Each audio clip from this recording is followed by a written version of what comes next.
Jason, my eye won't stop twitching. I've developed a nervous facial tic, I think. From what's happening? I don't know. I don't know what it is. Is it the crocodile? I think it's the crocodile. Have you heard about the new thing? Well, new drugs! Wait, hold on. Welcome everybody to Rage Select Podcast. I'm Jeff. I'm Jason. New drugs. Yes, and we got some important stuff to talk about today. But before we do, yes, I got to tell you about the new thing that somebody emailed me about. It's called Spice. Spice. Yep. He who controls the spice runs the universe. And somebody sent it to me specifically saying, Jeff, I know you're a fan of Dune. Check out what they're doing in Russia. It's called Spice. And basically, it's a package of this stuff that you like. You take a pinch of it. It's paprika. And you put it in the end of your cigarette, and then you smoke it so that people don't know that you're smoking it. Right? Sure. And apparently, it's all the rage in Russia because Russia, fucking frontier. And I read this horrifying story about it from this one woman who was like, "Yeah, I was all jacked up on spice, and I was like, yeah, life is totally meaningless. I think I'm just going to go murder my children and take them out of this miserable world." She was like, it was crystal clear. It was the most logical thing I'd ever thought in my entire life. And it's a good thing my husband was there to stop me when I had the knife and I was walking to my kid's room because... Holy crap! Yeah. So I don't know what's happening in Russia. I'd like our one Russian Rage Select listener, if you're out there. I don't know how many there are. I don't know of any. I sent a T-shirt to the Ukraine one time. No. It'll be Russia pretty soon. Not the Ukraine. It was a different place. But yeah, I want to know, is it just after Crocodile? At least the spice doesn't melt your face off like a horror movie. There's that. At least that. Yeah. But what the fuck is going on? Because you hear about the the rates of alcohol poisoning in Russia are just way higher. Yeah, people will just drink themselves to death. Come on. I don't know, man. I don't think you want to get into a drinking competition with a Russian. Yeah, I'll lose, but I'll be alive. That's right. Congratulations on your gold medal there, Boris. Yeah. So, yeah, I don't know. I don't know about the spice. I think that when I look at the addictions that we have in America, which is to say Taco Bell. Yep. Wouldn't be a Rage Select podcast unless we talked about Taco Bell.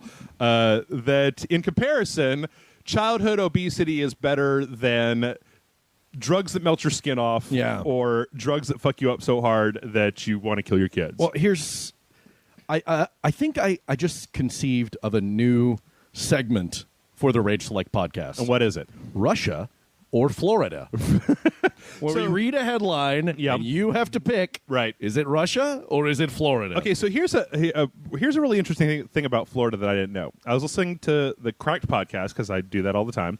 And they said that, all that crazy shit that happens in Florida? Yeah. You know why you know about that? Why? Is because in Florida, it's like... I forget the specifics, so somebody can come in and dole out the specifics. But in Florida, it's super easy and legal for journalists to go look at the police reports and see everything that's happened. Okay. So the only reason that you are hearing about this shit from Florida but not in Austin is because that information is way harder to get everywhere else in the United States except for Florida. Okay. So chances are that all the fucked up shit that you know about Florida, shit's probably happening all over the place. I don't know. But it's just way easier to get the McDonald's footage of the naked woman knocking over everything and then get an ice cream cone out of Florida than it is here. As with most things, most experiences in my life, I filter it through the lens of comic books. Okay. And I saw an infographic today, which I didn't dig into its veracity, which you should always do on the internet, unless it's this, because we only speak the gospel. That's right. And this was the most Googled Halloween costumes in the United States per state. Okay. And each one had a little graphic. Texas...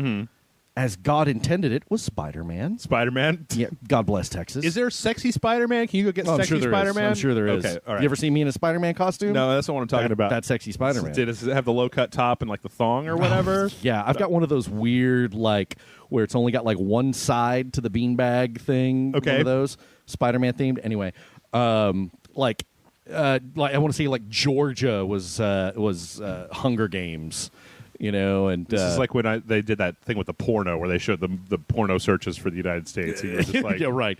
And I think like Arizona maybe was Wolverine. Okay. Florida was Deadpool. Okay, that makes sense. Okay. All right, sure. See? Old people in retirement communities, they really identify with Deadpool. Also that people are insane. I like Deadpool. Right. Don't get me wrong. Sure. I have Deadpool's first several appearances. Mm-hmm. I have almost the complete... If you like Deadpool, why do you have his first appearances? They were terrible. They Rob Liefeld, X-Force 4 or whatever. It was the 90s. I didn't know any better. Sure. I was buying whatever. You were like, more pouches. More pouches. But something that I've realized is that Deadpool has grabbed on, and it's not everyone's like this. I know a guy who does security for cybersecurity for a high-end tech company. He's a huge Deadpool fan, has his own cosplay outfit and everything. So this isn't the rule, but I have noticed that knuckle-dragging troglodytes are more often fans of Deadpool than, say... The people who read the New Yorker, college professors, exactly. Yes. Okay. All right. Sure. And it's like Deadpool to me goes hand in hand with, God help me, I'm going to say it, fans of the Insane Clown Posse. Oh, Juggalos. Wow. Okay. Yeah. And that's not exclusive. Right. I got to say that if you're listening to this, you're probably not a Juggalo. I would hope so. If you like Deadpool, you're an exception. But I really do think that Deadpool appeals to this common denominator. Oh, don't you know I'm loco? Right. To the lowest common denominator. That's Cypress Hill, though, right? What's whatever. All right, Shut up. Okay. Yeah. Okay. All right. But yeah. So when I saw Florida with the big Deadpool logo on it, I was like, of course. Okay. Of course. See, I look at it and I think that I know how much Austin drinks, right? So just recently, I think I might have brought this up somewhere else, but just recently I was watching this video on the internet. I think it came off of, it's this guy on the internet who just does like medical videos about medicine and stuff like that. Yeah. And one of them was about how much people drink. Yeah. And of course, we all know that everybody underreports how much they drink. Sure. When somebody goes on the street, they're like, how much do you drink a week? And you're like, like 16 beers, and it's actually like 155. Yeah. But if you believe this reporting, like the first through ninth deciles of how much people self-report how much they drink in the United States. Yeah. Like you and I are probably in the 80 to 90%, right? Okay. Yeah. Which is like 8 beers a week or something like that, or 12 beers a week or something. Where we're that. like just under fucked up your life. Right. We're still able to live in that world of self-denying alcoholics who are like, Yep. I'm not an alcoholic, I just need 4 beers every night. Come Yeah. on, you guys. But we're still able to get shit done. Absolutely. Where it's not interfering with relationships. I've never lost a car or a house or Nope. Never woken up in Mexico. I mean, you got one up on Michael Douglas. I've woken up in some weird places before. Yeah. But I mean, like if you not that you went to sleep in Mexico and then you woke up there and oh my God, why am I still in Mexico? But yeah. But then the top 10% of drinkers in the United States, what did he say? It was something like you'd have to drink a bottle and a half of wine a day to equal the amount of drinks that these people self-report that they drink in a week. Like, this is crazy. Now, I'm getting to a thing with this where you talk about Florida. Austin, I feel, gets about as close to that top end of the scale as possible. We're up there. We're not the drinkingest, but we're up there. In a town that has this much of a weirdo population and crazy shit going on and this much booze that everybody's just drinking all the time, there's got to be some fucked up shit we don't know about that is happening in this town. I think we got to start asking the pedicab drivers. Uh-huh. I always do that when I'm in a pedicab with a guy. You're like, what's the craziest thing you've seen tonight? Oh, they tell me crazy shit. Yeah. Yeah. I just think it's not making news. It's not like it's not on FARC. FARC needs is FARC still a thing? Does anybody FARC's around, okay. yeah. Do they have an Austin tag that they can put on there is still a Florida tag. I don't think there's an Austin tag. Because there's got to be some shit going down in this town. Gotta be. Or either that or just everybody smokes enough weed that it's like it kind of balances out. Right. The crazy shit and the people who just stay at home and smoke weed and eat Cheetos, like they balance each other out. Well, I know anyway, a lot of those people who would be pariahs to society yeah, if they didn't smoke so much weed. Very true. But you know what? We've rambled on long enough. We have something that we need to talk to all of you Rage Select folks about. So take a seat. And Jason. When a mommy loves a daddy. Oh, no, that's not the talk. When a mantis loves a sex chud. When a mantis loves a sex chud. Very much. They pray to Dongacles. Yes. And, they pray to Dongacles for a baby. And then Loco Steve comes with a little bundle of joy. 9 months later. Ding dong, baby. That's right. Wow, we've got a really messed up. This is the sex talk we need to have with our own children someday. That's a mythos right there. Spider-Man Murphy, sit down. I'm going to tell you about the sex chuds and the mantis ladies. Yeah. I'm quitting. Okay. Yeah, all right. Okay, it's just not what you wanted me to say. No, well, I'm going to say, let's not let's not give all of our listeners heart attacks at the same time. Yeah. How to put this? I'm focusing my efforts elsewhere. I am not completely severing the ties with Rage Select, but I will have a lessened presence than what many of you might be used to. This schedule is a tremendous amount of work. Oh, yes, it is. It is none more so than Jeff, of course. Second to Jeff, me. Yeah. In a distant second. It is rigorous and backbreaking, and it was becoming exceptionally stressful, demoralizing, and I was getting very cranky. So I decided to take a step back. Mm-hmm. My appearances on the show going forward will be the occasional podcast appearance, the occasional dojo appearance, the occasional Patreon appearance, etc. Unfortunately, you can't count on hearing from me every week. Yeah. And I'm still going to be around. I'm like a bad penny. I always turn up, as Indiana Jones said. You will, in the future, be seeing some more Charles St. Charles. Yeah. Some more secret projects. We got a big one that Grant's very crazy about. Yeah. That will be coming up soon. So I'm not going to be gone. Yeah. I'm just going to be not here completely. So let's break down a couple things, a couple specifics for this, right? The main thing that y'all are going to see is that right now, Jason, you've been on for usually 2 of our weekly dojos, and then Sequential Saturday, and then usually a Patreon video. So yeah, in the last couple of months, right, in the last few months. So right now, for probably until we get done with the fucking game-pocalypse happening right now, until probably the end of November, it's mostly going to be Grant and Aaron and John and myself kind of hold stuff down. So basically what this means is that instead of Jason being on every week, it's going to be more like when we have the occasional special guest on. Yes. And let me answer. I will be going to Brushwood status. Well, more than that. I hope more than Brushwood. More than that. I don't know. It's hard to, Brian Brushwood, he's an international super spy, so it's hard to get him over here for. Yeah. It seems like when he comes in, he starts the stopwatch, right? And he totally does. It's like you get the 24 clock just hanging over your head the entire time. He's like, I've got an hour. Yeah. Let's go. Yep.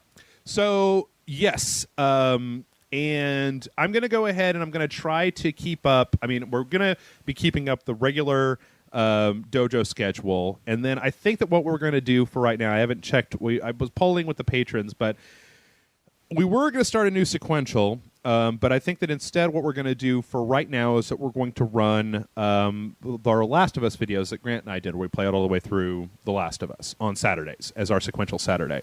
Okay. And then if we get to a point where we can run sequential Saturday again, where we can record it again, we'll run 2 essentially every Saturday. We'll keep making those videos public as well as running a new one.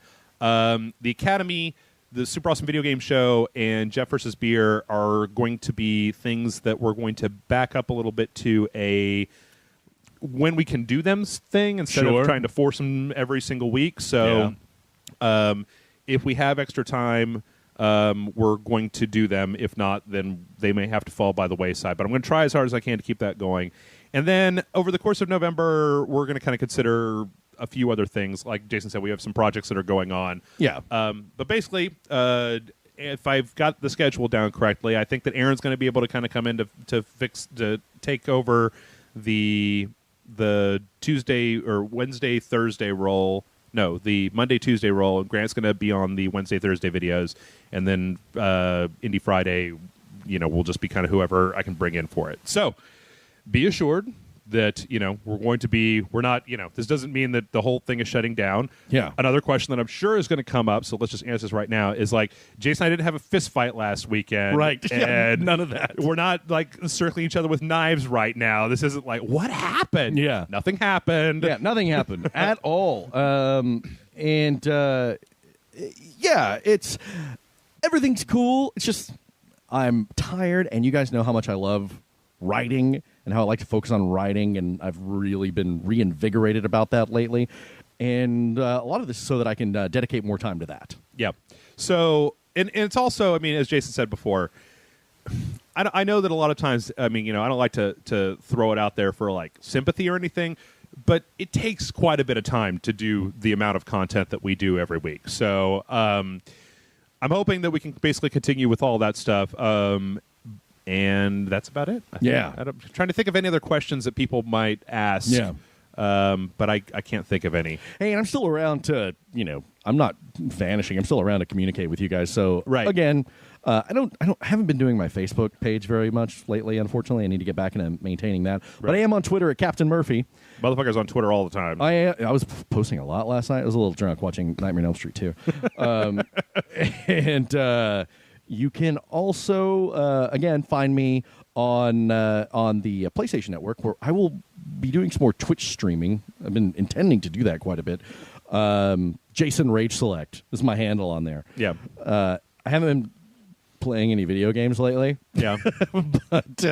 but soon you will join me on Diablo and Destiny and all that fun stuff. So yeah, if you guys have questions, the thing is that if I manage to get all this together the way that I want to this week, this podcast is going to be going up a day earlier on Saturday, specifically so that when we do the stream on Sunday, when Kayla and I do this and John do the stream on Sunday, y'all can ask any questions that you might have. Yeah. And if you put stuff in the comments, we will attempt to address them as much as humanly possible. We kind of already got a taste of kind of what this is like over the summertime. And, today, like this week, we had Brian Salisbury on Sunset Overdrive, and we may see him drop by a little bit more often. Yeah. He's always down to play some video games.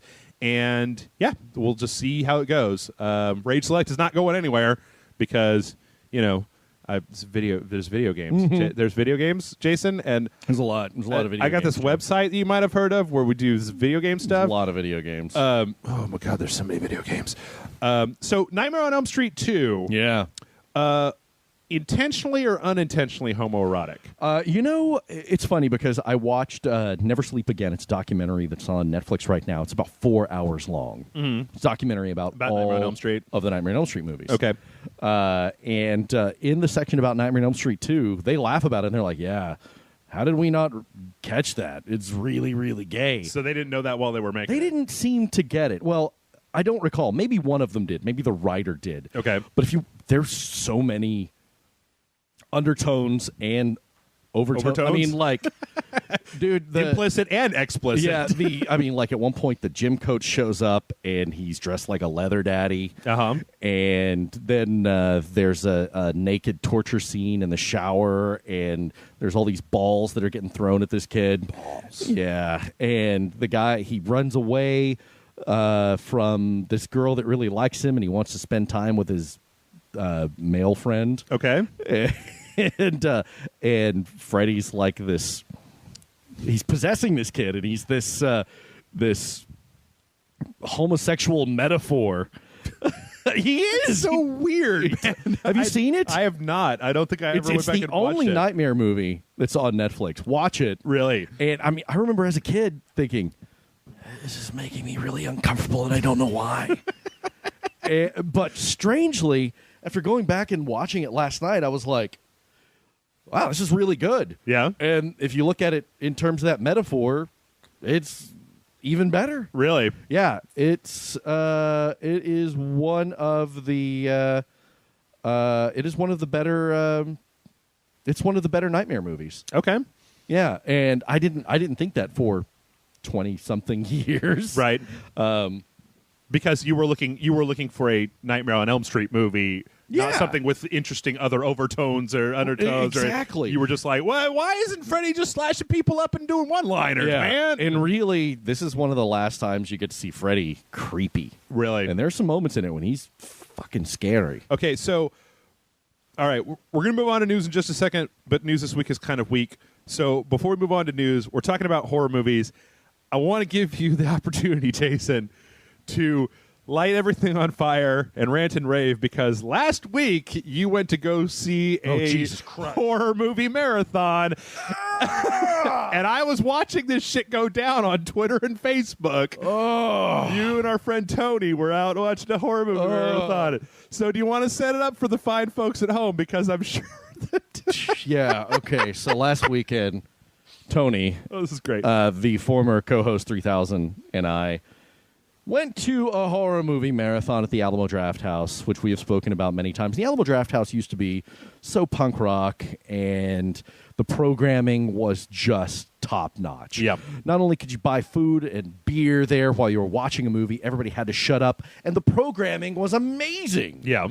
Just great stuff. Well, now they started their Dismember the Alamo, which is we're going to show 4 horror movies around Halloween every year, and all of the cities that have Alamo Draft Houses are going to do this. Mm-hmm.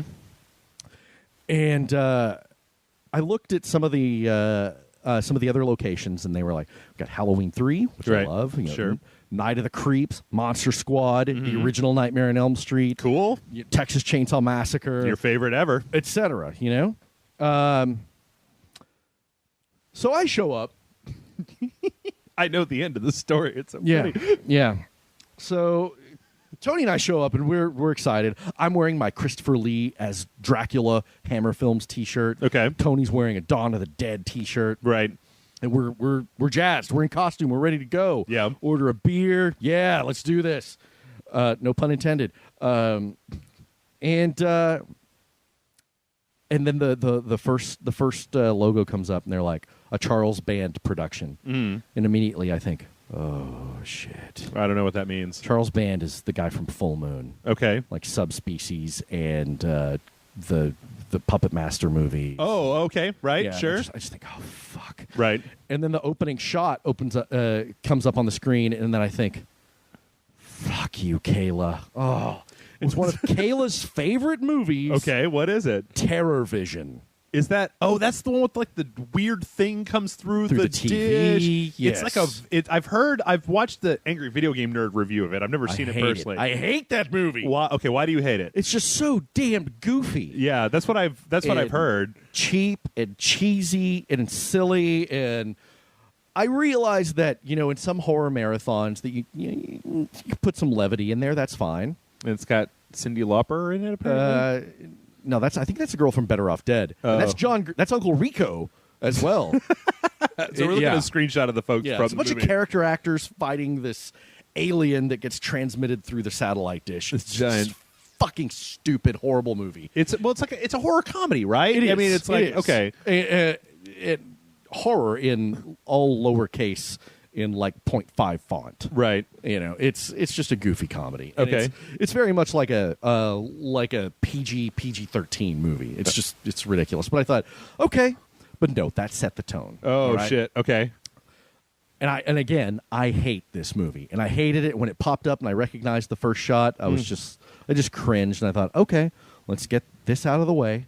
But you didn't. You were like, all right, well, that's one. Yeah, but there's that's still one. 3 more. The second one was one of my favorite lesser-seen Universal monster films. Okay. House of Dracula. Okay. With what was John Carradine? Not Kung Fu: The Legend Continues, but the old Carradine guy. Right. As Dracula, and Lon Chaney Jr. as the Wolfman, and some other guys, Frankenstein, and Lionel Atwell is in it as the police officer. Anyway, yeah, it's got like all of the monsters in it. All of the classic Universal monsters, or at least the 3 big ones. I love that movie. Okay, and it was a great 35 millimeter print. It was okay, gorgeous. Hard to believe that it was like a 60-year-old movie or whatever. Mm-hmm. So I was like, oh, okay, cool, turning it around. Right. Everyone I talked to were like, I haven't seen that. I'm like, yeah, it's a good one, right? Mm-hmm. So I've seen that one a couple of times, Again, one of my favorites. And then, Jeff. And then what happened, Jason? And then He doesn't even want to continue the story. these goddamn. He didn't want to continue the story. This is the most hipster, ironic, bullshit, fuck you audience move Right. I have ever seen a programmer make. Right. Ever. Okay. Ernest Scared Stupid. Ernest Scared Stupid. Now, it's actually a fun movie. I like the Ernest movies. They're just completely stupid. they're really dumb. Light and fun. This had great troll effects in it. Sure. Got the Miak joke. And, The Miak. Yeah, right, you know. Right.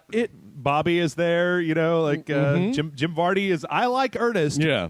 But I could see. And so you're going to do Terror Vision, Right.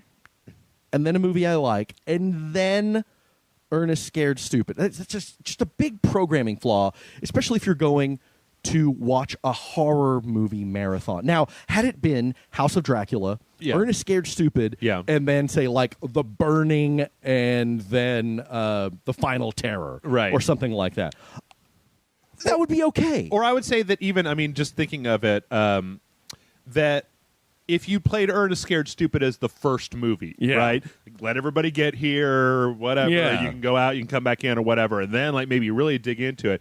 But it seems like a weird thing to put on as the third movie in your horror movie marathon. From something called Dismember the Alamo. Also, yeah, I look at the promo for this. It doesn't seem like a cheesy comedy, you know. No. We're going to play nothing but horror comedies. I thought, okay, since they played Terror Vision and Ernest Scared Stupid, Right. these two goofy PG-13 movies, Right.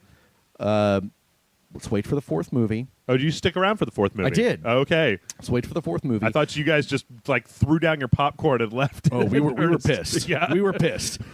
Because it was just such a hipster thing to do. It was like, Sure. you know, and I like this movie, and I'm going to make everybody else watch it, and we're all going to laugh about it. Because we went to a horror movie marathon and watched Ernest Scared Stupid. Isn't that? It's the fuck kind, you. It's the kind of movie that I feel like you would put on in the background at your Halloween party, right? Right. You turn the sound down a little bit. A few people can watch it. Everybody else is joking around. Oh, it's Ernest. Fuck, I haven't seen this Yeah. movie in a long time. Right. You know? Right. Not like I paid money to come to this marathon. Exactly, type to of watch thing. horror movies. Yep. And they don't all have to be scary. I'm a fan of some goofy horror films, some goofy horror comedies. Sure. You know? But it was just the programming as a whole was a complete fail. So in Ernest Scared Stupid, for those of you that haven't seen it, it's got all these great troll practical effects. These Yep. big cartoonish-looking troll monsters. And when the movie was over and they were getting ready to announce the fourth and final film, they said, yes, this movie has some great effects from a brother team named the Kyoto Brothers. Mm-hmm. And as soon as they said that, I was like, oh, no. Okay, I don't know where this is going. The Kyoto Brothers directed a movie called Killer Clowns from Outer Space. Was that the last movie? That was the last movie. Killer Clowns from Outer Space? And the Kyoto Brothers were there in attendance.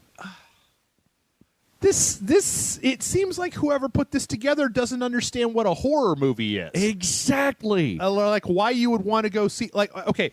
You could put one of those movies in there as a gag. Or this seems like the sort of horror movie marathon that you would have once again in the background at a Halloween party. Right. Like if you're going to go sit down in a movie theater and watch a movie on the big screen, I think it'd be really cool to see Texas Yes. Chainsaw Massacre in a nice 35mm print on the Right. big screen, right? Or Precisely. Halloween or Friday the 13th or Dracula, Frankenstein, Yeah. Wolfman, any of the old Or something obscure. Hammer films Yes. or, you know, anything. Hell, man, you could probably even make a movie marathon that was just J-horror stuff Yeah. that was more... As it was, they put all of this stuff in there. Those three films, this just came off as a big fuck you. Don't you love irony? Yeah. You're like, no. I was so mad. So well, it's like when I went to WrestleMania, the Kurt Russell Film Festival last year. Uh-huh. They didn't tell you anything they were going to play. Yeah. Fortunately, there was Escape from New York. Right.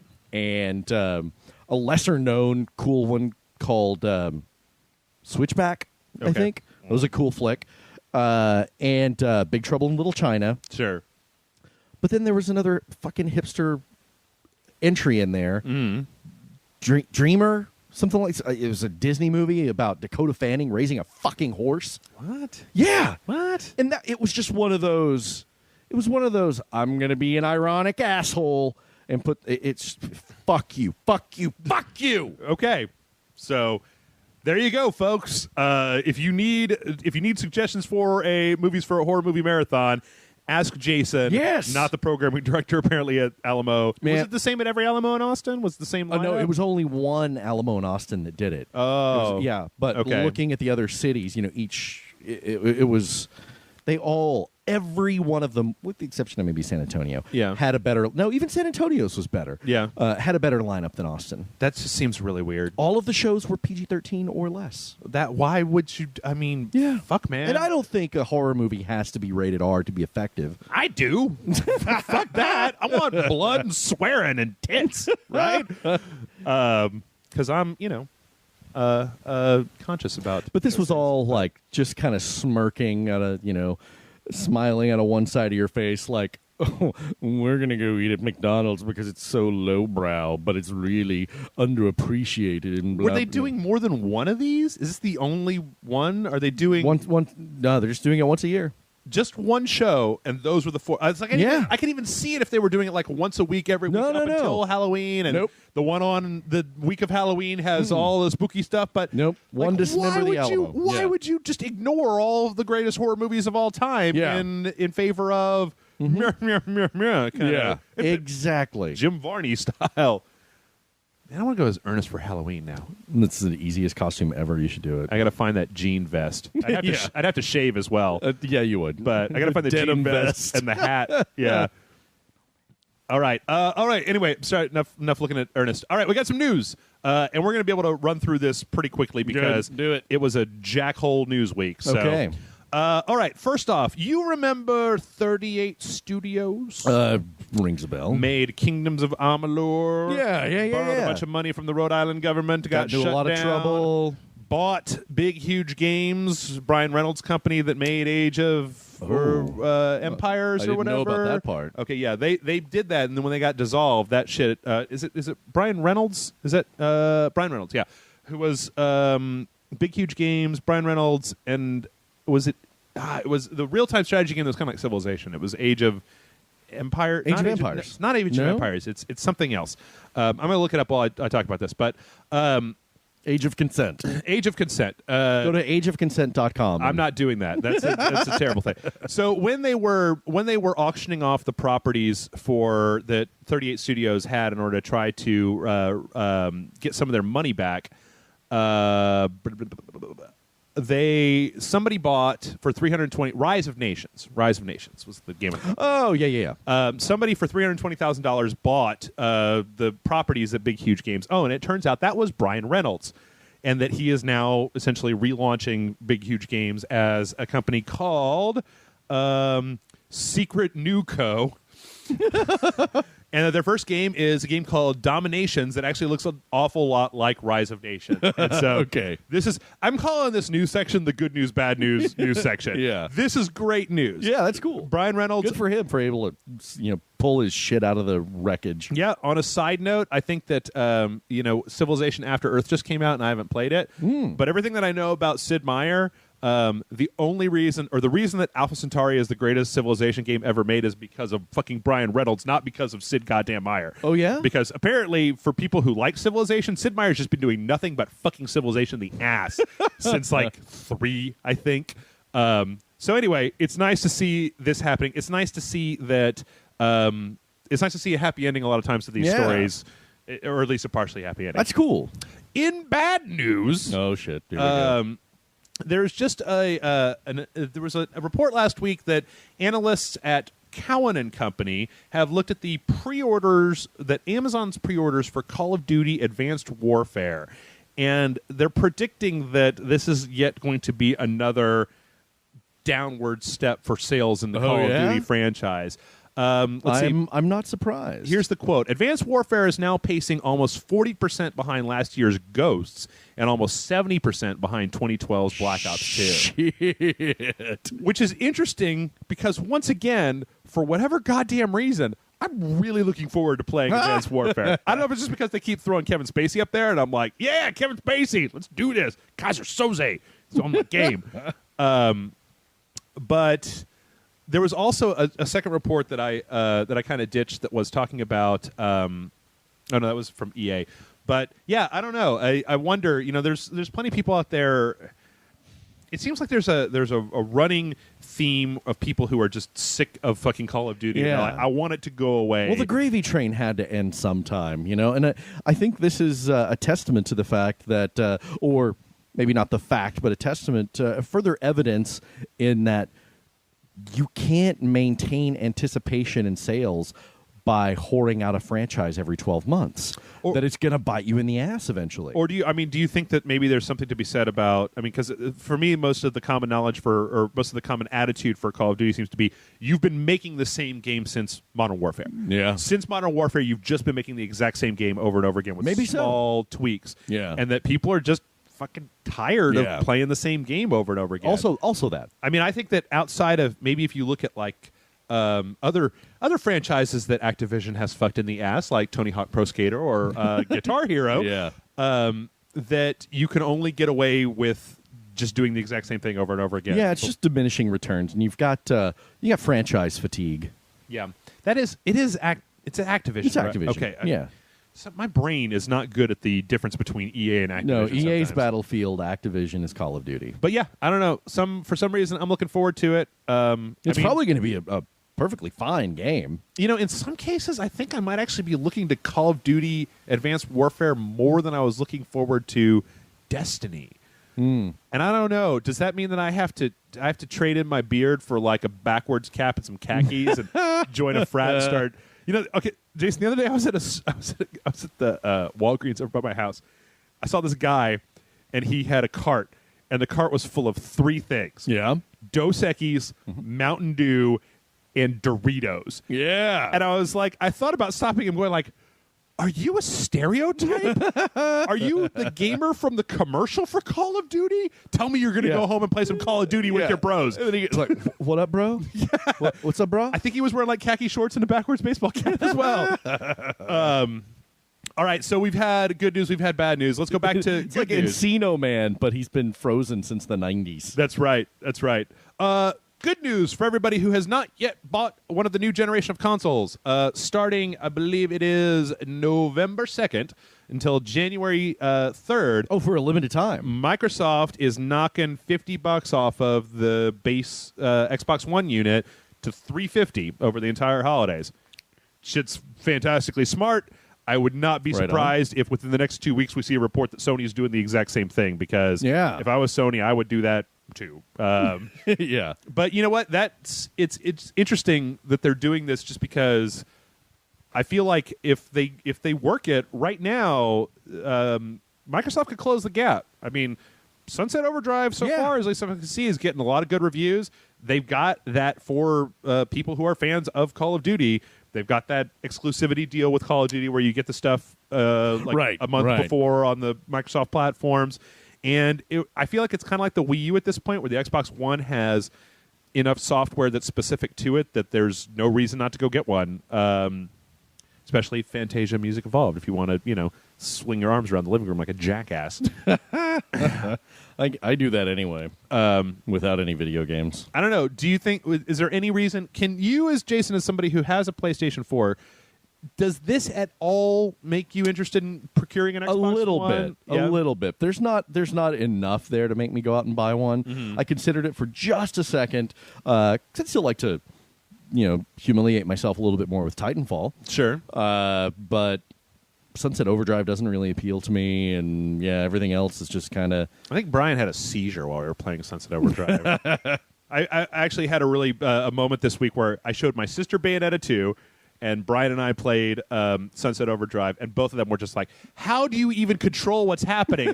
I just see color and explosions. It's like, well, They just piss their pants and pass out. Right. When you've been doing this as long as I have, this is normal, and everyday life is just garbage. It's just like, where is all the bump mapping on this bullshit? This is garbage. Well, but Jason, what about the Master Chief Collection? Come on, bro, that's coming out soon. Yeah, I think it comes with a coupon for Doritos and Mountain Dew that you can redeem. Don't care. All right, so there's your good news, folks. Your bad news, unfortunately, is that do you remember the game Dying Light? It's being made by the people who made Zombie. Dead Rising. Yeah, right. It was zombies, right? Dead Island. Dead Island. Right? Yeah. Canceled for the 360 and the PS3. Really? Only available for the Xbox One and the PS4 PC. Oh, okay. Techland has announced that basically, this is the quote from them, to ensure you enjoy Dying Light as much as we would like you to, we chose to release it without any compromises on the 3 strongest systems available. And basically, if you dig further down in there, they said that they just could not get the game to run the way they wanted it to on the previous generation system. I believe it, because, I mean, if you remember the little trailers and everything, it was it was ambitious in what it was asking of the hardware. Sure, absolutely. Yeah, I think that starting in... It's been a year. So starting in January, I think that we're probably going to start to see just the amount of things coming out for the 360 and PS3 start to slide. Yeah, it's about time. I think this might have been the first time that I heard of things that were developed for the previous platforms that were then just dropped. Like we just couldn't make it. Well, this work. isn't going to be the last one. It's probably not even the first one. Yeah. All right. Well, good news.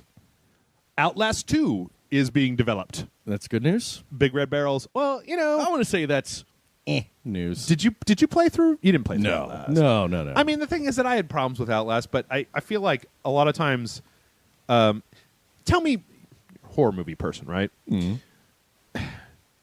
I didn't dislike Outlast. Yeah. It just, I wasn't like, right. It didn't do anything for me because it's like I said during the Evil Within playthrough. It's like, another grungy place that's impossibly filthy and splattered in blood with crazy people chasing after. I actually really, we did the review for it. I kind of intimated about it. I really enjoyed the end. It does a weird kind of twisty thing towards the end that I thought was kind of interesting. Yeah. But the thing is that I'd much rather play Outlast than Slender, right? Yeah. Or a lot of these games that have been coming out that are just, you're dead. Like, you run away from this person, and if they touch you, you're dead. Well, I think those are, games like Slender and stuff like that are almost proof of concept. You know what I think it is? Rather than fully functional. See, I feel like when I look at the way that a lot of modern horror gaming is, that, and you can probably speak to this more than I could because you know more of it, I seem to remember horror movie fans that I had complaining in it was called like mid to late 90s or something like that all horror movies have just become nothing but jump scares. Mm-hmm. And that's what I think games like Slender and Five Nights at Freddy's, and in some cases even like Alien Isolation or some parts of The Evil Within have become of just like, we're going to put this thing in your face and scream real loud, right? And that's the actual gameplay mechanic is when you lose, we're going to put something in your face. It's like the pictures on the internet you look at. And you can't use all of the same tools that you use to scare people in movies that you can in video games. Right. Jump scares are pretty universal. Yeah. But as far as come off as cheap to me, though. Yeah. But absolutely. Yeah. Absolutely it is. But as far as think of this. Here's a weakness that games have, a weakness that games have that movies don't, in that in movies you can control the focus of attention. Sure. And you can weaponize shit in The Shining, a tennis ball, children's cartoons, a big wheel, and make these things menacing. Whereas if you're just running around trying to finish a game, it's your attention is not focused and directed. And so you have to use different techniques to interact with the player. I guess for my money, it's just when I play those horror games, I feel that a lot of the horror games that get really celebrated that people are playing are doing very minimalistic stuff. They're not that a lot of those games are not thinking about that you have a medium that's different than horror movies. Sure. How can we use this against the player? How can we use your freedom against you in ways to scare you even more? And I think there are some. Again, I think they're breaking ground, but they're unrefined. Right. I think there's a lot to be said of that minimalism. Yeah. Because a lot of times when we see it, it kind of gets to you, at first. Yeah. But then they start just handing out jump scares, Right. like with Slender. But the minimalism of Slender, those parts I think work really well.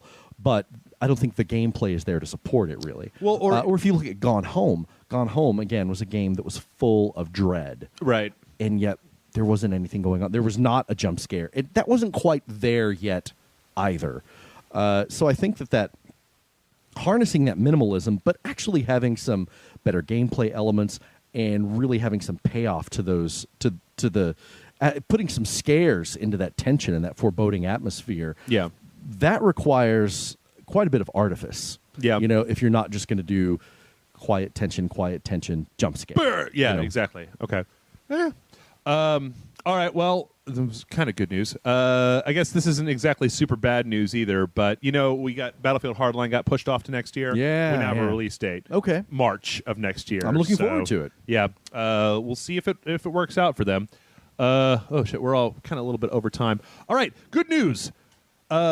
They're putting out Valkyria Chronicles on the PC. Oh, I heard that. Yeah. Which is great because up until now it used to just PS3, I believe. That's what I thought. Yeah. And it's a lot of fans of that game. Yeah, John and I actually did a super awesome video game show where every so often we'll just do games that we played before. Yeah. You guys should go check it out because Valkyria Chronicles is it's a really unique game. It's really the way it looks, the way it plays, the RPG system. The whole thing is just really crazy, and I'm glad that but it's also very weird. Why the fuck is it coming out now? This was like a year into the launch of the PS3 release type of thing. I mean, PS4, you mean? No, PS3. This is a PS3 game. No. I'm saying that like after this amount of time, like the original right. Valkyria Chronicles came out in 2008. Oh wow! So okay, we're talking 6 years later. It's finally making its way to the PC. That seems so bizarre. Very odd. Of course, there's also. I mean, we've seen so many things get re-released these days that I'm all for. I'm starting to kind of worry that game companies aren't putting as much time into developing new stuff as they are to just hey, this was good, let's put it out again. All right, well, the bad news for this particular section, Manuel Noriega's Call of Duty lawsuit was dismissed. I saw that, and I was again I had to remind myself, like, oh yeah, he's still alive. Right. I thought he was dead. I think that the good news, the silver lining on this is that if I'm not mistaken, Lindsay Lohan is still pushing her crazy shit on Rockstar. She's still like, hey, that crazy bitch, that's me. Yeah. You can't use my crazy bitch shit without my permission. Whereas Manuel Noriega is just like, yeah, all right. And we got one more story, which I'm just going to briefly touch on. I think it's a thing that people should. I like reporting about this stuff just because I think that when we, especially a lot of times when we end up talking about like gender politics and stuff like this, it's worth looking at this. But Super Data Research Group basically did a poll where they brought in a random group of, what was it, like 2,000 or 2,200 folks, and basically kind of polled them about what sort of games they play, and then broke it down along gender lines. And what they came up with was MMOs tend to be primarily, they're 60, what, I'm just going to go down the numbers here. MMOs, 34% female, 66% male. PC seems to be about 50-50. First-person shooters seem to be 66% male and 34% female. RPGs seem to be split with a little bit of weight on the ladies' side. Mobile is 60-40 ladies and men, and then digital console purchases is about 35-65 between women and men. So okay, it's an interesting breakdown. Some of those are a little surprising. Like I would expect the women's numbers to be higher on MMOs, and I would expect the men's numbers to be higher on RPGs. Yeah, I don't know. I mean, I know that a lot of my female friends are really into like the Final Fantasy series. Like they'll be the ones who really dig into the JRPGs. But I think it's worth. At least pointing that stuff out. Not to make any grand conclusions or anything. But the whole methodology to the research is on their website. I think it's worth looking at, especially because we had that other one that we talked about that was talking about how more women are playing mobile games or whatever. Yeah. I think that I think it's important to just know about these things. So that's the reason that I bring it up. That, and it was a really fucking slow news week. Manuel Noriega dropped his lawsuit. That was one of the bigger stories I could find. It's news. That's right. All right, well, we're going to go ahead and we're going to take a break. When we come back, we are going to answer your questions. mail@rageselect.com is the email address. Stick around, and we will be back momentarily.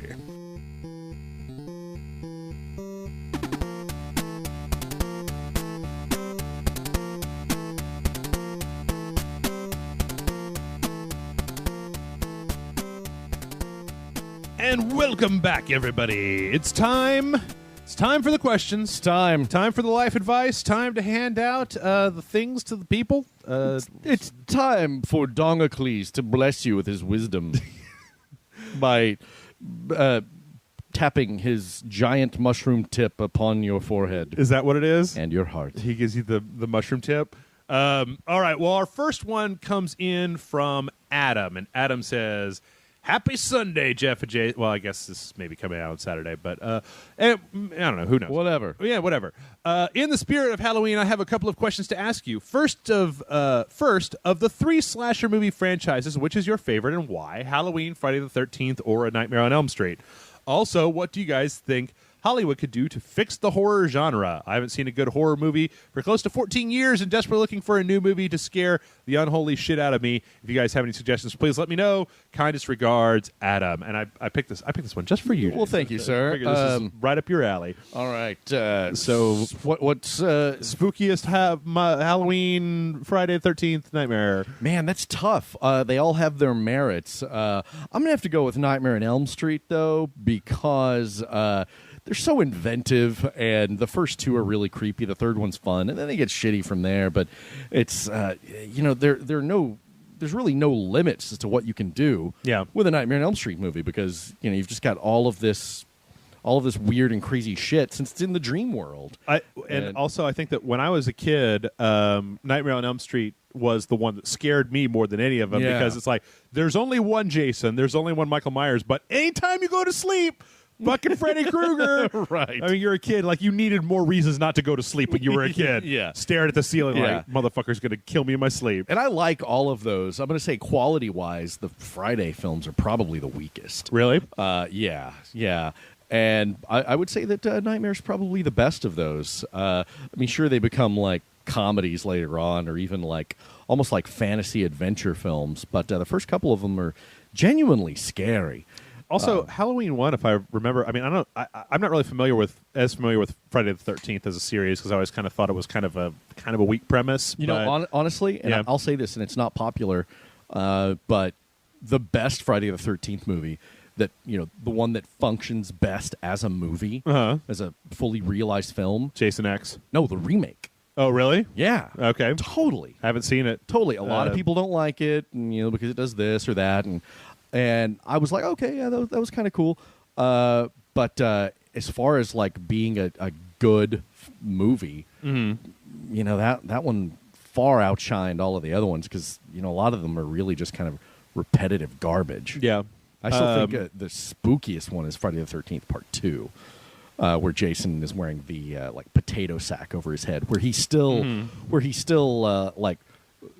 He's still a slasher at that point, as opposed Mongoloid homicidal hillbilly, right? As opposed to super zombie, right. And also, I mean, it was a while back. I guess I watched a riff tracks of Halloween 1, and oh yeah, I had forgotten. It had been a long time since I'd seen the original Halloween, and once you live in 2014, where you've seen like where movies have become like crack cocaine that are just streaming stimulus into your brain from the minute they go. Halloween is slow. It is slow. You got to have patience. It is, and it's rewarded, but it's not the sort of movie where you're going to watch it the first 5 minutes. You're just going to be like, oh shit, like Well, Halloween is still it's very much a product of the 70s, and it's still got a lot of that 70s pacing. And it is one of the slasher progenitors. It's not the first slasher film, but it is one that kind of defined the mold. Mm-hmm. So, I mean, I still think there's a lot right with it. There's still a lot of really spooky moments, but if you don't get it, it's like, oh, you've probably seen all of the stuff that that stole from it Right. in the last couple of decades. Right. So you can't be faulted for that. I know you don't. I know you don't. But I really like Freddy versus Jason as well. Yeah, it's there's a lot right with that movie too. There's some cool ideas there, but overall, I just felt that I don't know. It was almost like the last hurrah. Yeah. And then the second question: what can Hollywood do to fix the horror genre? What can Hollywood do to fix the horror genre? Oh, when was the last spooky American horror movie that you saw, Jason? Just to put in perspective. I watch a lot of them, so I've seen some good ones, but a lot of them haven't been released to the public. Okay. Or released theatrically. Let me put it that way. I know there was a lot of good stuff that showed at Fantastic Fest that I haven't seen yet, that I heard was great, like The Babadook, or It Follows. The Babadook opens on the 28th of November. Okay. I heard that one was time great. For Christmas, right? Yeah, exactly. I hear that's fantastic, so I really want to see that. And It Follows. It was a good year for horror at Fantastic Fest. If he hasn't seen a good horror film in the last 14 years, he's not looking hard enough, or his standards are, I don't know, too high. I hate to say too high, but maybe they are. There've been some good ones. I watched one a few months ago called The Pact, which took some interesting turns. I thought that was cool. The guy that directed Oculus directed a really Oculus strange was supposed one. to be good, wasn't it? It was okay. It was okay? Oculus was okay. There's a really strange one that he directed. Can't remember his name, but it was called Absentia. Okay. Again, not great, but weird. And I know, of course, full disclosure, he's one of my best friends, but I thought Sinister was really good. And I liked the Insidious movies, Insidious 1 and 2. I liked The Conjuring quite a bit. Again, not without reservation. Yeah. But, I didn't get The Conjuring. That just didn't really do it for me. The other thing I was just thinking about when he asked his questions, he says he hasn't seen a good horror movie in the last 14 years. And you say, like, you also have to remember that what it took to scare you 14 years ago, no matter what age you are now. If you're 14 now, when you were 0, horror movies were probably much more effective to you than they are now. It's horror movies. If you think about it, like the original Frankenstein back in the day scared the shit out of people. Oh, yeah. My dad used to tell me that. He used to be like, when I was a kid, I saw Frankenstein in the theater. Yeah. Scariest thing I'd ever seen. Went back and watched it like 20 years later, and I was just like, what was I afraid of? Right. And so, maybe it's just cultural desensitization. Everyone becomes inured to whatever. But I think there's always I hope there's not going to be a point where no one can be scared. Yeah. Because I think that emotion is still very valuable, and it's great when you can experience that. Like again, PT, the video game, that got under my skin and fucking scared me. Well, we've talked before. I mean, I think that one of the other problems that you see with a lot of horror movies is the fact that, like, I thought that Sinister was really unnerving until they kind of pulled back the curtain. I find a lot of horror movies have a problem with, you've been scaring the shit out of me in my head because I don't know what's going on, and then when you were like, this is what's going on, I'm just like, oh, well, my imagination was far scarier than that. That's why I don't watch horror movies. I read the SCP Foundation database because there's some stuff in there that's just way better. Really, some of the scariest stuff you're going to find is really poorly written and sometimes derivative shit on, like, the No Sleep subreddit, or the creepy subreddit or something like that. Well, somebody posted, I think it was Amanda posted a thing that was a bunch of short films on YouTube, like independent short horror movies. I've been watching a lot of those lately. Yeah. And the thing is, with those, people will say that they're a lot more effective, but they're only like 4 minutes long or whatever. Right. So you don't have to maintain that. They're vignettes. They're little snippets. There was There was something I saw on YouTube a long time ago. I mean, you didn't need to go back and watch it so that I can laugh at it because it's not as spooky as it used to be. But like, it's like this guy and he goes over to this girl's house. But then when he looks at them, they've all got these weird, creepy faces that are smiling really big. Oh, weird. I don't know. The thing for me is that it's just like I said. Whenever the curtain is pulled back, if you tell us too much about what the thing is, then it ceases to be scary. Yeah. Again, in the case of Sinister, it was like, oh, well, this is all okay. Spoiler, you guys, for Sinister if you haven't seen it, but this monster is dependent on you having children. I don't have any children. That's not scary to me anymore, right? Like, whereas stuff like that's why I love the SCP stuff so much, is because it was just like, well, I don't know what the fuck this thing is or what the fuck it wants. And so when things are more vague, that's always more frightening to me. Unfortunately, that doesn't make for a good movie.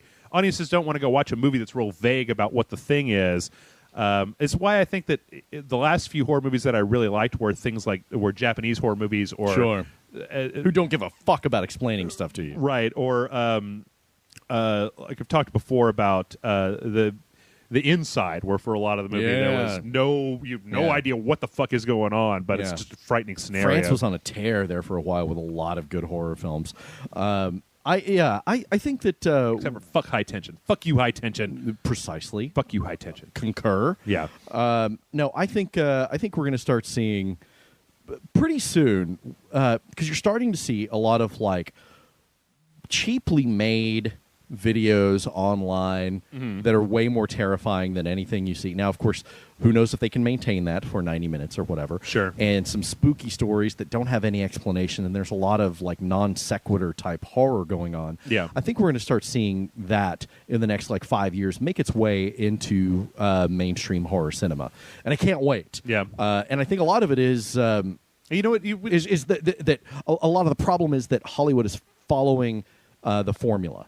The 3-act structure, and the turn of rising action, falling, all that bullshit. Yeah, something has got to happen. Your initial action has to happen by page 20, and by page 30, you have to know what's going on. You know why that actually makes a lot of sense, because I think the horror movies that I've enjoyed the most that I've seen over the last few years, outside of those French ones and some of the crazy Japanese stuff, have been the what do you call it, the like creep show or anthologies, right? Yes. Because you've got like 10 minutes and you can't dick around like VHS, or when you turn me on to Trick or Treat, or even Creep Show. I think Creep Show holds up in a kind of a silly way. Great. Yeah. Creep Show's still a lot of fun, but it is played for laughs. You know, it's played like the old EC comics. Right. But yeah, I think where the next batch of horror films are going to come from really is from indie directors. And if you look at it historically, a lot of my favorites, a lot of ones that people say are the most effective, not all, but like Nightmare on Elm Street, very low budget, the original one. I still think very effective. The original Night of the Living Dead, I still think has some scares to it. That was an indie film. Sure. Blair Witch Project was made for like a couple of grand or something like that. Still scares a lot of people. What was the one? Texas Chainsaw Massacre. The Poughkeepsie tapes. The Poughkeepsie tapes, which never actually got any. Never kind of got released. Yeah, I thought it was effective. It got a little silly at times. I liked it. Oh, an indie film that is not scary, but is one of my favorite things that I've seen in recent memory. Yeah, not scary at all. It's funny. Okay. And you can only order it off of their website. But Google this. It's the WNUF Halloween special. Okay. And the conceit is that it's someone taped this news broadcast in 1987. Oh, you're telling me about this. And now it's finally seen the light of day. And it is just a spot-on recreation of a local news broadcast in 1987. Okay. And it is delicious. It's mostly just funny. Okay. There are no scares to it, really. But it is just really, really amusing to watch, and is going to go on my annual rotation for Halloween. Cool. All right, well, that's enough. I could probably make this go for another hour and a half. Yeah, probably. So let's move on. All right, Russ says, hey, guys, Star Wars question time. I thought it was a really interesting question. Yep. When people get into Star Wars discussions, I make it clear that I lean more towards the Empire and the Sith than the Jedi, but they're more shocked to hear me say Jabba the Hutt wasn't a villain when you really look at it, extended universe aside. He held Han in carbonite. Han owed him a lot of money and had years to pay him back and didn't. Took Leia as a slave girl. She walked into his house holding a bomb and tried to steal his stuff in the night. Sitting next to a slug guy at a party is probably better than the prison she would have ended up in. He fed Luke to the Rancor? You mean the guy that strangled two of his guards, brainwashed his right-hand man, and then pointed a gun at him when he didn't get his way? From his point of view, all the rebels rebels did was wrong him before he did anything bad to them. And yes, he's a crime boss, but the whole planet is lawless, so he's pretty much the only sense of stability. Maybe you could justify being a dick to the droids, but everyone is a dick to the droids in this world. I'm probably just crazy, but what do you think? Maybe not as evil as you thought. Thanks for indulging this crazy thought process, Russ. That is a great devil's argument advocate. Sure. I had never considered that. That is, Russ, that is fantastic. It's like something out of a Kevin Smith film, like an early Kevin Smith argument. Right. Yeah, I mean, he didn't kill Han. Yeah. Han's still alive. He's just like, yeah, motherfucker won't pay me. I mean, oh no, yeah, Han owed him money. Right. Han was kind of a piece of shit. But let's be clear. Yeah. Jabba was a bigger piece of shit. I think you're just being. I think you're just. What do they call it when you're ist against fat? You're a fattest. A fattest. You're a body. Yeah. You've got body image hang-ups with Jabba. Yeah, he's a slimy slug, man. Yeah. But Jabba fed that poor dancer girl to a monster. Oh yeah, the first one. Yeah, she was. Yeah. Okay. Well, there's the strike against. There's definitely a strike against. Yeah. But what we didn't see in the movie was that the local pig guy economy was in the shitter, and he's making jobs. He's a small business owner. He's got his own palace. Yeah. I think you're not seeing the forest for the trees, right? He's still a bad guy. You make some compelling points, but that doesn't erase the fact that he's a fucking Huttese gangster. I like the fact that it's like, if it wasn't for Jabba, like, I want the scene from Star Wars. This is directly out of a Kevin Smith movie. Like, the people who were friends with the people serving hors d'oeuvres on his skiff that got blown up. Who's just like, yeah, man, Jerry got blown up. He just got that job last week. Like he went to Tatooine culinary school and everything, and then he was like, oh my god, the Hutt hired me. Like he pays better than anybody. Yeah. And then these fucking religious wackos came in and just blew his shit up. Yep. Like, I think we should join the Empire, man. Somebody's got to put a stop to this horse shit. But yeah, I read this question, and while I was reading it, I was just like, yeah. I mean, I think there was maybe some implications about dressing Princess Leia up in a gold bikini and making her sit kind of on top of this guy. Yeah. And then they got the thing with we licks her, right? Yeah, it's a little some rapey. overtones there. It's a little rapey. Yeah. Plus, the fucking what's his little pet's name? Salacious Crumb. Yeah, he was an asshole. Yeah. And who the fuck would hire extended edition, the extended edition Max Rebo band? God, they're so terrible. Oh, God. Why of all the things that George Lucas has done, why did we need this 3-minute terrible alien? Well, fucking pop number. He approached Elton John about writing that number. Yeah, I don't think about how it could have been. I don't understand. Can you feel the Hutt tonight? Have you ever seen again on the Cracked videos? They have one that's like people auditioning for the band position at the Star Wars Cantina. No, it's pretty funny. Weird Al's in it. It's pretty cool. Oh, I got to see that. All right. Next up, we have Manil, I believe. Mm-hmm. And he has a very pressing question, Jason. Hey, guys, no crazy intros today. I'm currently held captive in my room as my dad, a 64-year-old man, watches porno on his iPhone. How does one impart proper porn viewing etiquette on older relatives? Is that even a thing? Is this just my cross to bear without access to alcohol? P.S. Please help. I don't have whiskey in my room. And then he also sent me a second email to clarify he doesn't have headphones on. Now, is he in his room with him, or is he in another room? I think he's in the... okay, he says, I'm currently held captive in my room as my dad watches porn on his iPhone. I wouldn't assume it would be in the same... I don't think it's in the same room.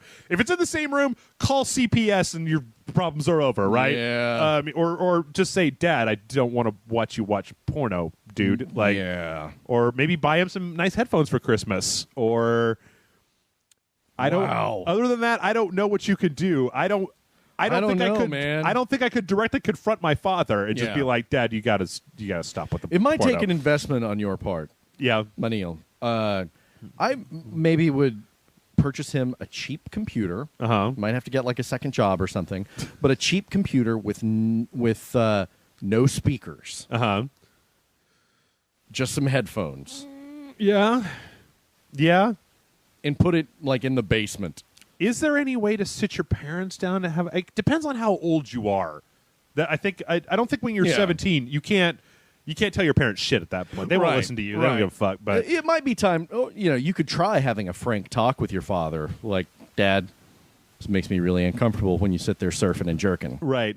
Or what you could do is you could start with the easy one, right? You can hear if I hope to God you are in your room and he is in the room next door. Yeah. Because I hope he doesn't say, hey, Manil, you mind if I watch some porn in here? Yeah. Because that's weird. Just walks in. Yeah. No, but if you can hear it through the wall, maybe someday just like pound on the wall. Yeah. And go like, hey, I can hear that. Or two can play at that game. Yeah. Yeah. You outporn him. You outporn that motherfucker. I'm just imagining he's like, he goes out and buys like the Marty McFly giant Marshall Stack speaker with all the shit turned up in Tom Brown's lab, except it's. You need to find yourself the weirdest, loudest porn, and then play some barnyard noises in there. Right. Yep. Maybe it could be a bonding experience. Yeah. No, wait, that's really wrong. No, there's no bonding. Maybe because I was thinking maybe you could, like, as a way to try to tip him off that you can hear this shit, forward him links to a bunch of porno websites. Go, look, man, if you're going to listen to porn, try these out, and then he'll be really embarrassed. Or then you're going to develop some kind of weird porno bond, with your dad, and that's too much. No, too much. Hey, son, I was about to jerk it. You want to join me? Oh man, that's like. Can you leave the house? Allison told me this story about a friend of hers, who is this like married couple, and they befriended this other married couple, and they were getting along great. They were hanging out and everything, and then one of the guys says to the other guy, "Hey, if you ever want to jerk off together or something, just let me know." Yeah. Call me sexually repressed, Jason, but when you hear stories about dudes all jerking off at the same time, I'm just like, why? Well, they're waiting. They're waiting for an opening, probably. Okay. To suck a dick because they're curious. Okay. All right. It's got to be it. I can't think of anything else. I'm gonna go take back my answer, Manil. You leave your house. Yeah. Take a walk. Just get out. Get the hell out of there, For man. God's sake, get out. Right. Take up smoking. No, wait, don't do that. I'm not going to advocate for smoking. Take up, just leave. Walk away. Yeah. I assume. Or smash his phone with a fucking hammer. Yeah. Or maybe take it to like a phone store and see if you can have them disable the onboard speaker on it or something like that. Yeah. Or, jeez. I don't know. I'm sorry, Manil. That's a tough position. That's man. a tough cross to bear, sir. All right, next one comes in from Joseph. Joseph says, "Praise be to you, Jeff and Jason, and praise be to Doncles, who sent his only son, Don Matrick, to sacrifice his dong for the good of all dong kind and save us from the fires of impotence as reigned over by Randy Pitchford." So we've now... Don Matrick is now the Jesus to Doncles, and Randy Pitchford is now the Satan of this... It's a lot of the original texts were lost. We're still looking for the dead dong scrolls. Yes. All right. He says, I was wondering, and he sent this question a couple times, so I decided we'd bring it up. I think that he might be a little dismayed at our responses, but whatever. I was wondering what your thoughts are on the portrayal of religion in games, whether it's a real one or fictitious one set up in the games universe. How do you feel about the use of religious imagery, symbolism, and content in games? What are some of your favorite examples of the use of religion in a game, and what are your own religious beliefs, if any? Thanks for answering my question, and may the Dong Lord always be with you. Best regards, Joseph. And then he says... P.S. I noticed while perusing the Rage Select channel on YouTube that Jeff subscribes to both Brony Dance Party and then this other thing that I can't pronounce. Does this mean Jeff is both a fan of Pokemon and ponies? I have no idea. I went and looked at my YouTube subscriptions, which I haven't touched in a long time, and was just like, what the fuck is this? I think you need to explain yourself, sir. I don't know. I don't know. I'm drunk a lot on the internet, okay? Brody Dance Party. I'm pretty sure. Okay, everybody, that's the real reason I'm pulling away from Rage Select. There you have Brody Dance Party. No idea. I did delete all of my subscriptions to just be like, okay. Anyway, religion in video games. Religion's rarely used in video games, with the exception of maybe, Honestly, I can't even think of anything. I Let's can't see. think of anything at all. Okay. The first thing that always comes to mind is that Assassin's Creed always brings up that weird warning about this game has been made by people with multiple religious blah blah blah blah. Well, but they have some of that, I think, it kind of comes up a little bit in Assassin's Creed with the Templars and Christianity and stuff like that. Well, the Templars are inherently tied to Christianity, Right. But the game that I can think of that has the most religious overtones in it, for whatever reason, right this second, is Dead Space, with the crazy Really? unitologists that believe in the marker. Well, that's a fake religion, though. Well, he didn't specify a real religion. Well, I mean, okay. I mean, okay. I can't. They don't I thought he meant existing religions, but he didn't. He did not. He didn't specify that. Yeah, I mean, the only games I can think of that actually have, I mean, what they had all those horrible Bible games for the NES. It was just really terrible games. Noah's Ark, the arcade game. But in video games, it seems to be the sort of thing. You know what? I think it's the sort of thing that video games, like a lot of other parts of culture, just don't want to get involved with. Mm-hmm. You don't want to have somebody in there. But you know what? Here's another one. I tell you what. I just thought of another one. Bayonetta and Bayonetta 2. They don't name it, but ostensibly, Bayonetta is a witch who is allied with Hell. And in the first Bayonetta, she's fighting angels, essentially. Really? Like every time an enemy comes out, they're white and gold and they have wings, and that brings up this book that comes up that tells their name, and they're from Paradiso, which is essentially heaven. Yeah. And then you've got, I believe it's Inferno or whatever, which is hell. And there it's mostly just used as, I like the way it's used in Bayonetta because all of the angels are the people you're fighting. Yeah. You've got a lot of hell imagery in video games, and a lot of angel imagery in video games, but it's really treated more like you're just pulling from the monster manual. Yeah, rather than talking about a religion. There was that. What was that? They just had a Jesus beat 'em up game that came out on Steam that we played a couple weeks ago. Really? Where Jesus tries to resurrect Lazarus and accidentally makes zombies. It's based on a Spanish 1 hour comedy thing. Oh, yeah. So he grabs a fish and brings like Judas or somebody with him, and they start beating up zombies or whatever.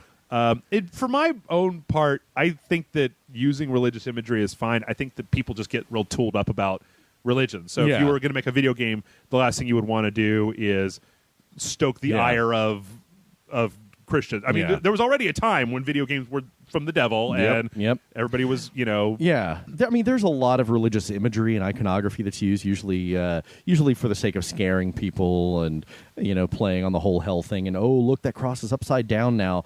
But to me, that doesn't really seem like it's playing like religion has anything to do with the game. They're just pulling images. It's just the surface names and general iconography. Yeah, and they'll have somebody show up. It's this guy's an angel or whatever, and this is the Archangel Michael. Sure. Even Diablo, when you go into heaven and stuff like that, it never feels like religion. Yeah, it feels like a Dungeons and Dragons game. Sure. Yeah. I don't know. Maybe. I mean. I think they're just taking the cosmetics. There's got to be some Bible stories where the bunch of people get hacked up, right? Maybe? Mm-hmm. But then...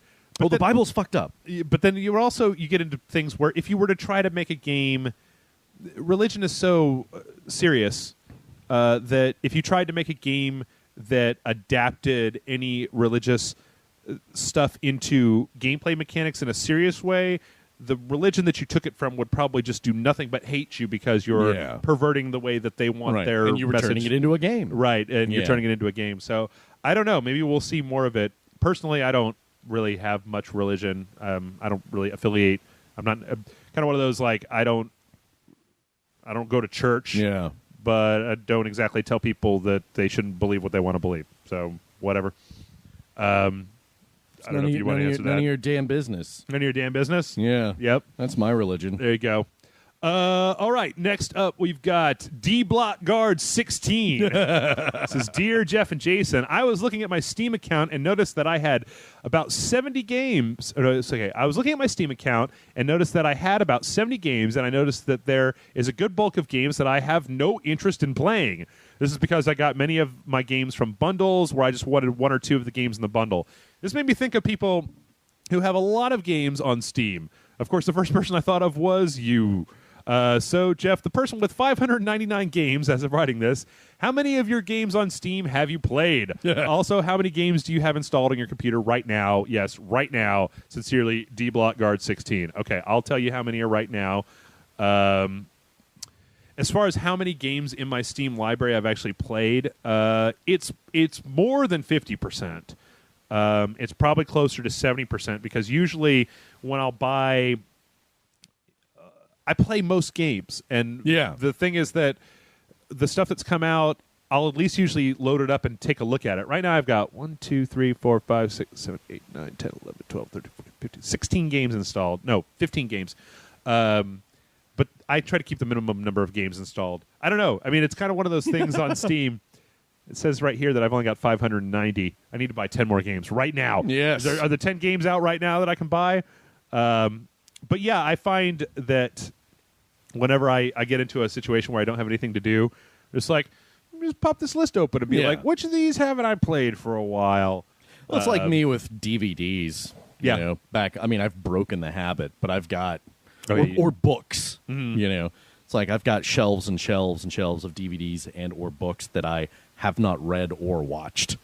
And so it's like, I should, rather than go to the bookstore, jump on Amazon, I should probably read. Just go to your bookshelf. Yeah. Right. Any one of these things that I have sitting on the shelf here. Also, I mean, it's worth noting that a lot of times the stuff that goes like on sale on Steam that I'll buy are games that I already own, but I just want the ease of being able to install them on a PC at any particular point in time. Because I already have just stacks of games laying around my house. Maybe I should start selling them, or I don't know. But then I wouldn't have them. But I need to have them. What if I want to play Skylanders Trap Team one of these days, Jason? It could happen. It could happen. All right. Next up, Danny, the bespectacled Jew, asks us, says, "Greetings, gentlemen of the Selected Rage. I have enjoyed your styling since way back, and I'd like to thank you for the wit and the charm that you bring to the airwaves every week.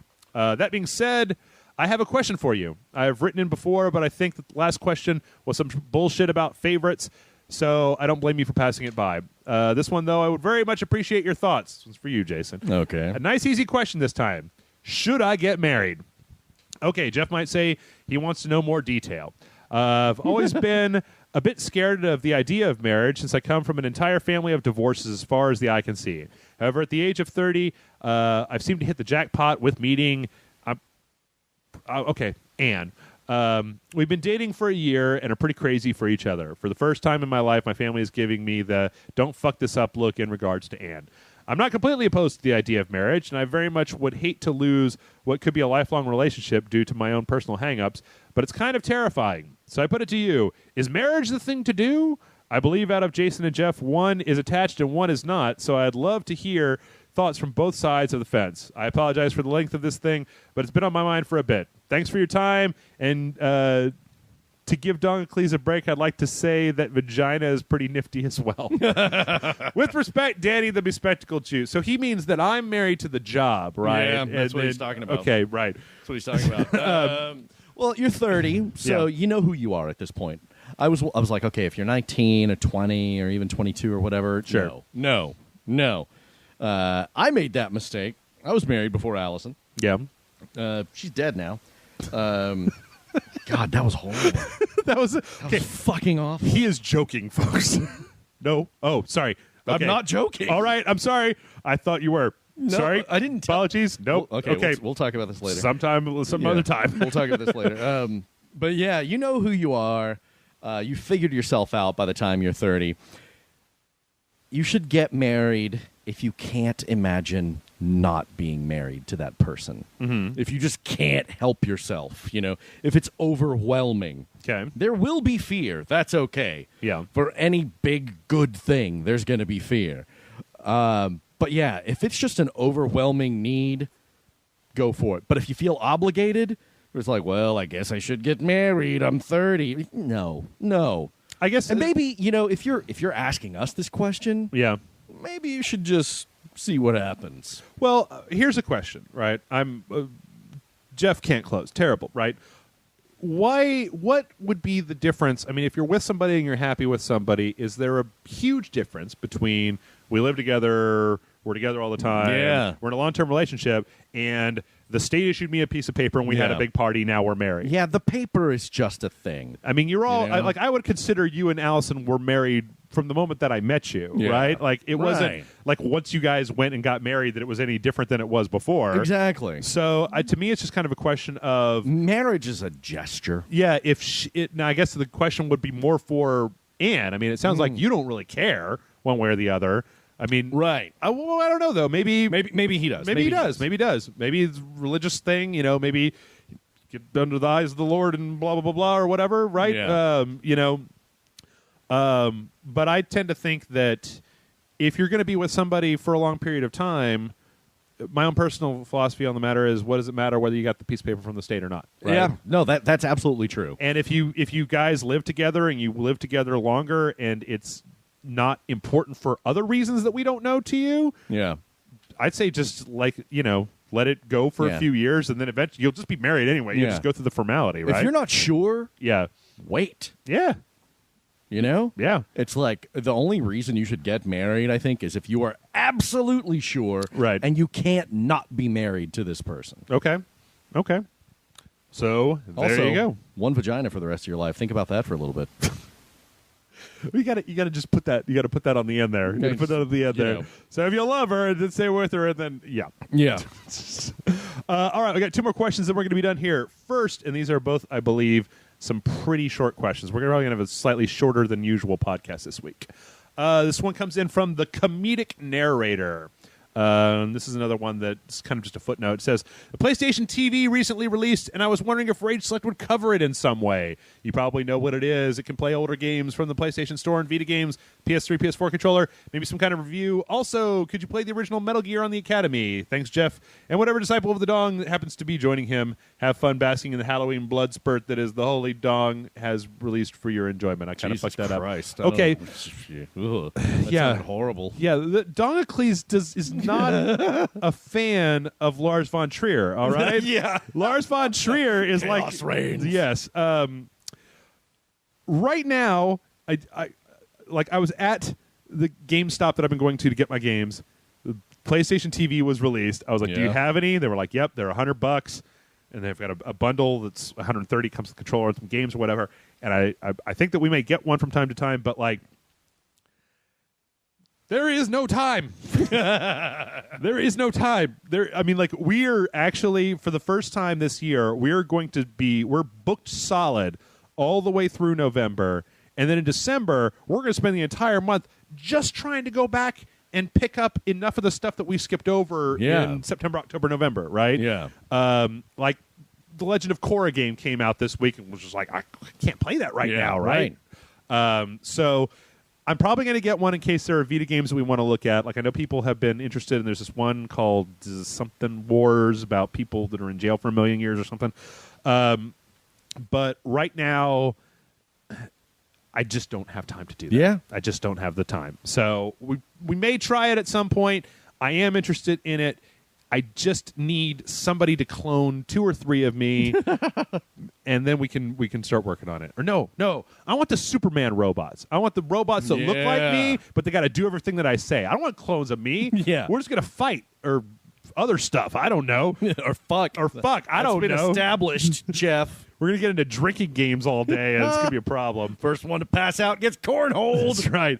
No, I want the Superman robots. All right, we got one more question, and yeah, this is going to be a little bit shorter than normal this week. One more question, and this one has a little nostalgia to it. This one comes in from another Jason.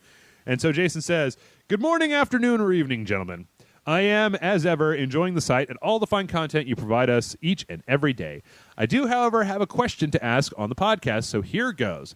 In the mid to late 90s, I was really starting to hit my stride in listening to music. One of the things I wanted most was one of those home stereo shelf systems. Many of my friends had them, and since my parents weren't the richest people in the world, I didn't have one myself. Still, I could always imagine the glory of owning such a thing, complete with dual cassette deck, digital AM/FM tuner, and the 3-disc changer. I never managed to get one, but that's okay because it would be mostly obsolete at this point. What are you talking about mostly? Come on, bro. That said, has there ever been a piece of consumer electronics technology that you desperately wanted but ended up being rendered useless due to major change in the market? Thanks for answering. Always a fan, Jason. So I wanted to bring this up because before we answer his specific question, do you have a multi-disc changer? No. No? No, I never did. Okay, I'm going to tell you this right now. In fact, I remember getting my first CD player. Yeah. This is dating me, of course. You guys know I'm old. Right. Getting my first CD player when I was like 18, it was the size of like a VCR. Okay. Yep. I think the first thing I got was a Discman, but that was like a year or two when the price started to come down and stuff. I got a Discman a few years after that, but I never had a disc changer. Okay. No, that's not true. I had this little thing I got for Christmas, this little, basically a jam box, right? Or a boom box, a little portable stereo with a handle on it. Yeah. And it had a cassette player on top, or no, in the front, and a radio on it, and a 2-disc changer. Mm-hmm. And that was my music all through college. But okay, I can tell you this right now. Jason, you lucked out.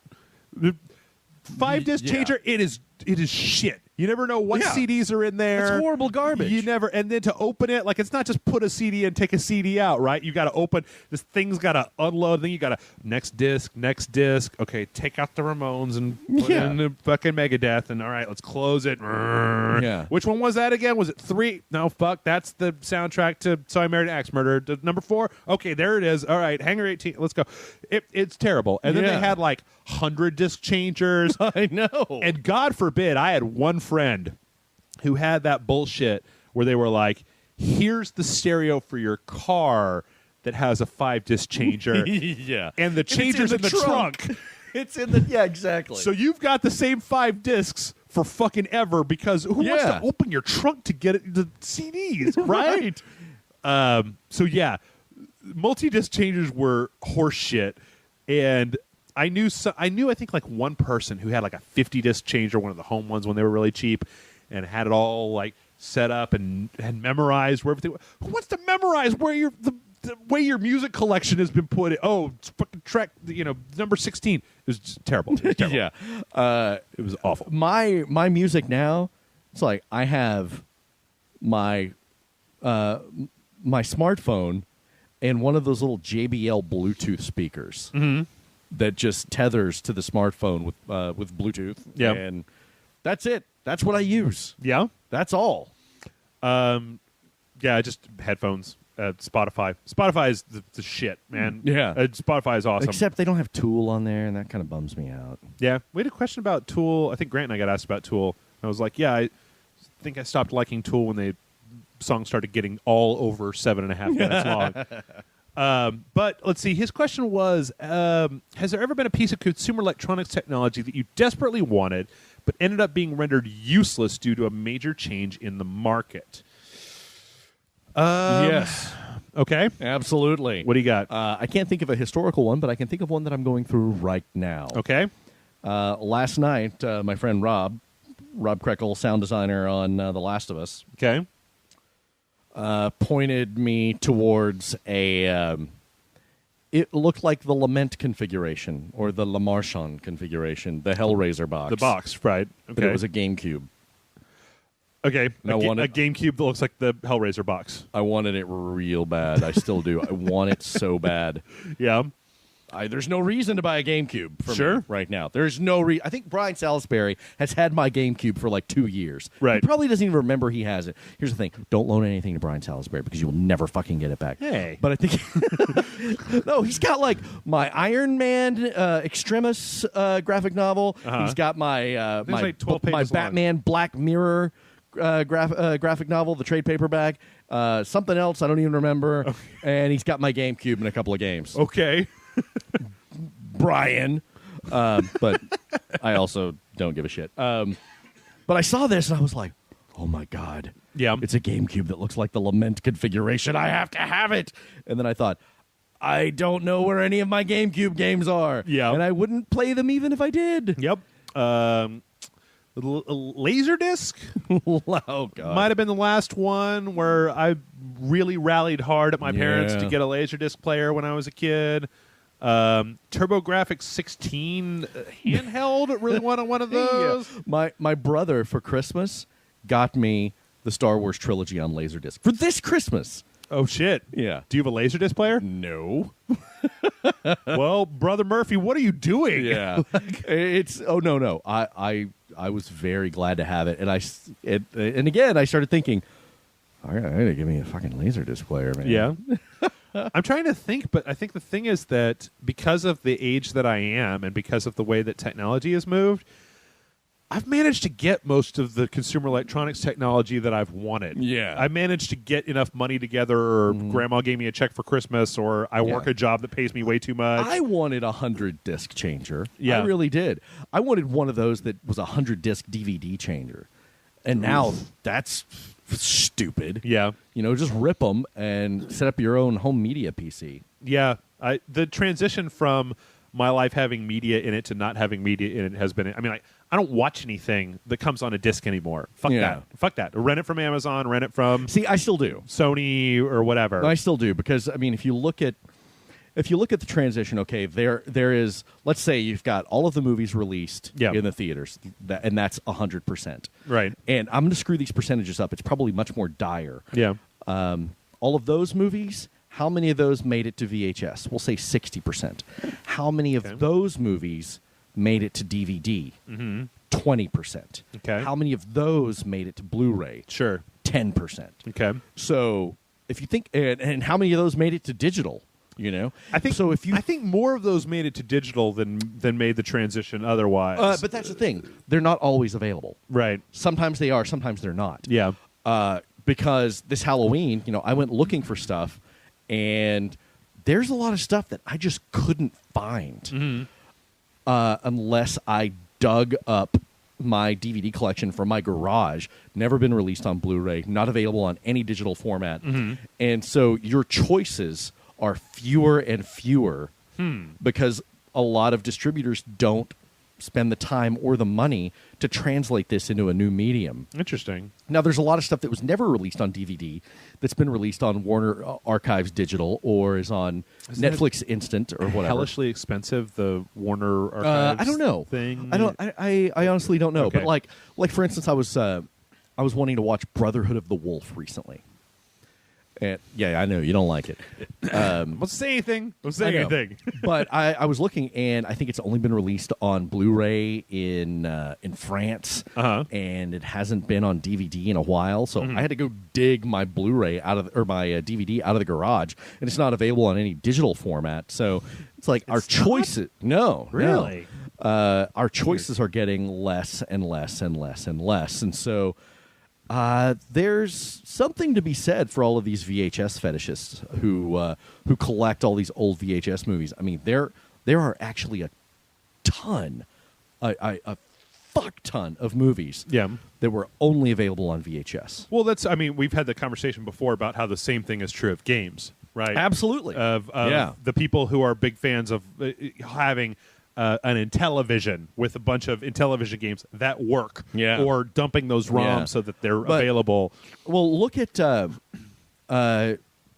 until this podcast, basically, you couldn't legitimately get X-Wing or TIE Fighter for the last 20 years. Yep. And those were huge games. Sure. Massively popular. Also, if you had them, which I do, you couldn't run them. It was hard to run them. You had to do some weird shit. You had to jump through a lot of hoops. Yep.